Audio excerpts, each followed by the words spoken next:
Hey guys, today we have the Creality Space High Filament Dryer, apparently known as the warm product. It's kind of weird naming for a filament dryer, but okay. So, looking at the box, we have the name on the top of it, and then on the other sides we have a 2-scale replica, I think, of the actual filament dryer. Just like a little graphic on all the sides. I thought that was pretty cool. You know, not many boxes have that. And it gives you a little gauge on how big it's going to be, because sometimes boxes can be a bit deceiving. Yeah. And then on this side we have all the stuff that you need to know about it.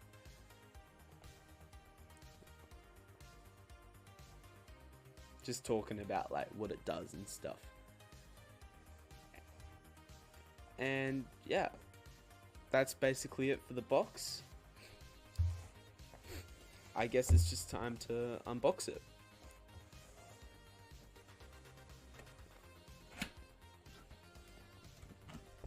Opening up the box, we have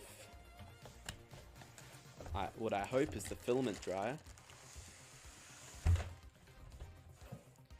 Yeah, and that is everything in the box. It's a cool black box. Usually they just have cardboard, brown, just the normal brown cardboard in it. But no, they've decided to make it black, which is pretty cool. Anyway, we have here we have the filament dryer. And we also have a Bowden tube. I think that's what it's called. Don't quote me on that.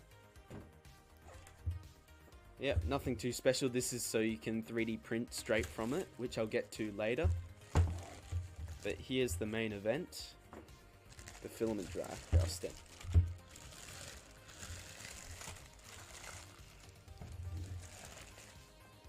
No tape or anything, surprisingly. I thought there'd be it'd be taped up, but no. So here we have it. I really like the look of this. It really does remind me of the Bamboo Lab kind of X1 carbon sort of stuff. Except it's it's more of like a dark grey. Satisfying peel. Oh, hold on. Not as satisfying as I hoped, but oh well. Then, opening things up, we have everything else we need inside.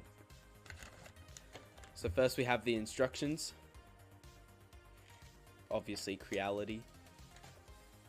And it's just some general instructions on how to use and what temperatures and stuff, what's included. But we don't need any of those. But this is the cord it needs, and that is something we actually do need.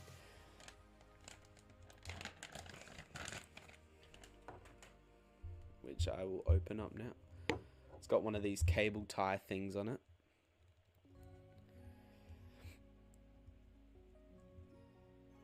My first impression of this product is it feels okay.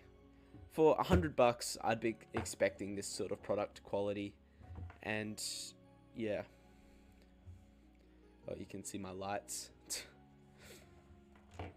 It's very shiny, I can tell you that. If this thing will come off.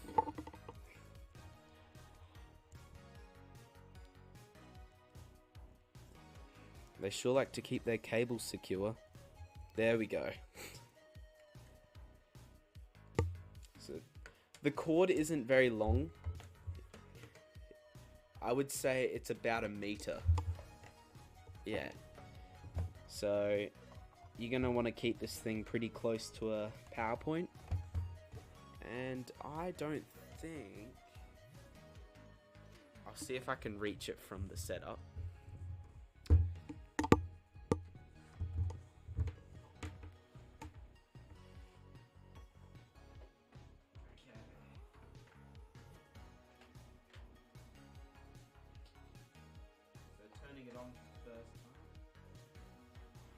Alright, so I've got it plugged in. The cord only just makes it, so I won't be able to show the whole thing. But you just turn, there's a switch on the back. There's a switch on the back and you just flick that on. Right there. I will plug it in now. So, here we have the on button. You can see the camera. Oh, I'm trying to look through the camera here so everything's... Okay, so that's pretty cool. I have seen one review on this, so I did know about that. And yeah. There are no buttons on it, it's all touchscreen. So, if I just go to settings, I can choose which setting. And then turn it off and on. It isn't very sensitive though. You do have to press down a bit. I do like how it turns on and off though. It's very satisfying. Yeah, but there's no responsiveness to the touch. It's kind of, I don't know. It's like a touch screen, a normal touch screen, but a bit more harder to press. You have to kind of be more deliberate with what you're pressing. Anyway, that's what the screen is. It shows all these stats. So you can choose your filament. You can set the amount of time you want it to go for. You can set SV and PV, which I don't know. Probably stuff to do with the humidity and all that stuff. But what's cool about this product, I'll just turn it off real quick.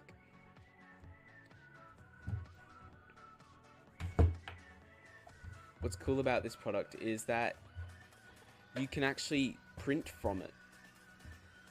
So this cap is supposed to be on. So there's a little thing up the top, this rubber thing, and you just take off the cap, and I just assume you put the Bowden tube in. And yeah, this just goes straight in, and it's all airtight, so you can have the right humidity or temperature or whatever you need. And this can just go straight into your normal printer Bowden tube. So yeah, you could just use this as your filament spool holder permanently and change out your old one, which I might actually do in the future for my Ender 3 Pro, which I haven't shown on the channel yet. Anyway, I think this is pretty cool. I will go get a spool of filament to show you how it fits in now. Now, I don't actually know if I really explained what a filament dryer actually does. Now, what a filament dryer does is you put your filament in it and it dries it out, like it says in the thing. The reason why you might want to dry your filament out is to improve your print quality. If you live in a place where it rains all the time, or there's a lot of moisture where your filaments are stored, the filaments like to actually absorb that moisture in the air, and that can make the print quality of the filaments worse. So this thing, it grabs all the moisture out of the filament by heating up the chamber, and because it's airtight, it'll do a better job at it. And yeah, extracts all the moisture, and yeah. So I'll just show an example. Here I have some Bamboo Lab TPU, and what I would do is I'd just set it in here, close the lid, and I would put in all my settings for TPU and the amount of time I want to put it for, and just press go. I think it rolled out a bit. There you go. And this thing, over the next few hours, it would dry out, and once it's finished, I would have perfectly fine TPU. Or mostly fine. There still might be a bit of moisture that can't be taken out, but for the most part it works. So yeah, that's basically what it does. This is my first filament dryer I've ever gotten, so I can't actually tell you if it's any good or not. So yeah, I will use this for a couple times. I'll use this a few times, and then I'll come back to you on how my experience went. So I've been using this filament dryer for about a month now, and I can say it's been pretty good. There isn't much to record with it, so I haven't recorded anything, but I decided I'd show a test. I'm going to find an old filament and print something with it. Then I'm going to dry it out and print the same thing and compare the results. So I grabbed some blue filament and printed a benchy.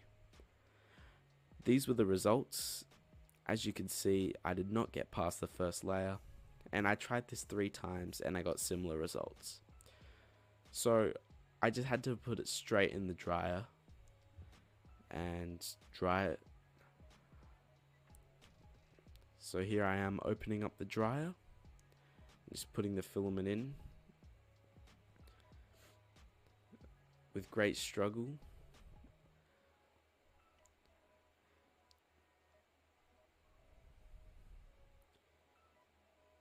The lid is a bit finicky sometimes. Sometimes it just does not want to go on. Anyway, here are the settings. So obviously the material is PLA, and the time, I'm going to set it for 4 hours, I think. Or 5. Anyway, here it is. It's all done. So taking the filament out, it's definitely warm. That's what a dryer does, obviously. And here is the filament. Anyway, I'm going to print the benchy and I'll cut to when it's finished. Yeah. So here is the benchy fully finished. I'm pretty happy with how this came out. This, for the record, this filament has been sitting out for about 2 years and has taken on a lot of moisture in its time. And I'm really happy with this outcome. There's no stringing, or at least not much. So I was happy with this result, but I didn't really have a comparison. So I decided to do the test again, but this time with some orange filament. This orange filament has similar conditions to the blue filament. They were bought on the same day, so yeah. So here is the before. As you can see, there's a lot of stringing. This is what happens when water gets to your filaments. It likes to string a lot. Yeah.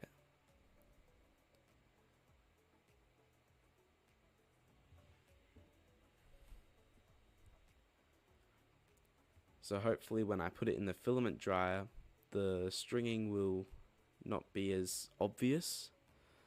And yeah. So what I did is I put this filament in the filament dryer. This time I only did it for a couple of hours, and yeah, I pulled it out, loaded it up, and printed the final product. So here's the before and after. The before is on the left and the after is on the right. The before had a lot more stringing, but it's been sitting out, so some of the stringing got removed. Anyway, there's a lot less stringing on the after, as you can see, so the filament dryer did its job. And yeah, this is basically what a filament dryer does. It removes all the stringing. Obviously, if I'd let it dry for longer, the results would have been better. Anyway, before I end off the video, I'd like to thank you guys for 50 subscribers. I think it's actually 56 now, so I just couldn't be bothered to update it. And subscribe, and see ya.